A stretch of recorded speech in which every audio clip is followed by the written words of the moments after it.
Kung marami kang gagawin, mas maganda. Pwede mo pang gawing negosyo to, mga kabis. Ayan. Okay, so doon naman tayo sa kung paano nalulutuin ang ating chili garlic sauce para sa siumay base. So kanina na-explain natin kung paano or ano yung mga ingredients na pinaghalo-halo natin, minimix natin para mapasarap ang ating chili garlic sauce para sa siumay base. Yun naman ay, ang susunod naman ay kung paano natin linuluto, yung procedure ng pagluluto ng chili garlic sauce. So, dalawang klase ang sili natin, mga kabis. Merong basa, merong tuyo. So, kaya dalawang klase ito, kasi pag nakapag-stock ako ng maraming sili, siyempre, yung isa, para hindi mabulok, ginagawa kong dry, tapos yung isa, yun naman yung inaano ko na kagad. Kumbaga, dinadaan ko na kagad sa food processor para hindi masira. Pero yung anghang, parehas lang. Tsaka yung lasa, parehas lang. Depende na dun sa pagtitimpla mo. So, okay? So, ang unang gagawin natin, maglagay na tayo ng oil. Ayan. Natin ng musa. So, siyempre, yan. I-on natin to. Okay? So, papainitin natin yan. So, okay na. So, ito na. Medyo mainit na. So, ang gagawin natin ay itong si hubad na garlic. Ito yung unay nating lulutuin. Okay? So, una natin tong ilalagay. Ayan. So, amoy pa lang dabis na. Yan, so kukuha tayo ng teaspoon. Siyempre, hindi pwede yung plastic kasi matutunaw. Yan. Yan. So, dagdagan na natin para umaapaw na siya. Yan.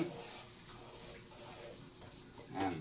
So, ito mga kabis, hindi natin muna agad hinahalo yung sili natin. Dahil pagka ito hindi na toasted, madali siyang masira yung garlic natin. So, ang gagawin natin dito is tinotoasted natin. Ibig sabihin, yung matigas na siya.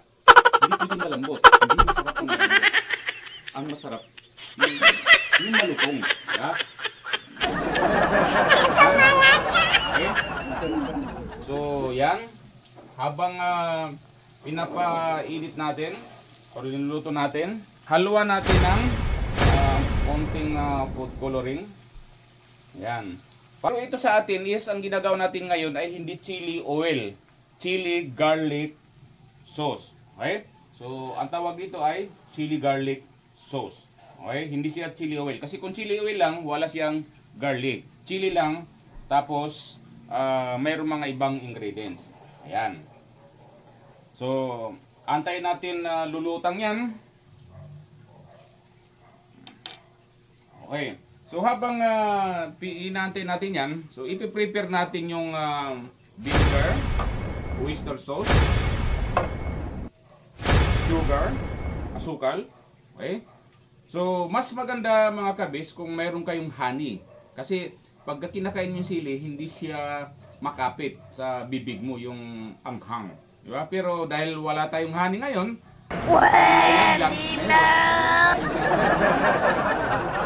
wala tayo, so ito, asukal ang ginagamit natin. Okay. So, ayan. Antay natin kung lulutang na siya bago natin ihalo yung ano. Okay? So, a few moments later. Okay. So, ito na. After natin antay ng ilang minuto at lumulutang na yung garlic. Ibig sabihin yan na toasted na siya.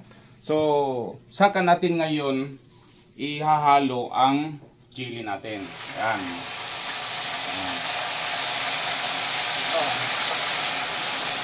Ayan. So, ito na. Kukunin natin yung oyster. Ayan, oyster sauce. Ihalo natin. Ayan. Ayan. ubusin na natin. Nasa inyo yan kung marami kayong ilalagay or konti. Mas maganda kung marami. Mas masarap. Okay. So, sunod naman dyan ay itong asukal. Yan. So, isang kutsara lang ilalagay ko or 2 teaspoon lang. Hindi. Yan. Haluin natin. Yan. Tapos, lagyan natin siya ng vinegar. Okay. Bakit may vinegar? Para tatagal siya. Put siya ng ilang araw, hindi siya basta-basta masisira. Dahil yung bawang natin ay toasted na at pati yung sili natin ay tinotoasted natin. So, wag naman masyadong marami kasi mahirap naman yung maglasang suka na lahat. Yan. So, grabe. Kahit may pismas ako, naamoy ko yung bango at ang sarap. Ayan, oh. Yan. So, nangitim na siya, guys. Yan, lumulutang na siya. So, ang last ay, siyempre, lalagyan natin ng pampalasa. Di ba? Ito. Tanang magic sarap. Yan. So, halo natin. Wag naman masyadong marami. Di ba? Tama na yung isa. Okay. So, yan. Okay. So, nalagay na natin na mga kabis yung lahat ng ingredients na pinrepare natin. Ibig sabihin, antay na lang natin itong maluto. Pagka lumulutang na siya at wala na siyang masyadong bula, ibig sabihin yan is lutong-luto na. So, mayroon na tayong finished product. Okay. So, ito na siya, guys, yung finished product.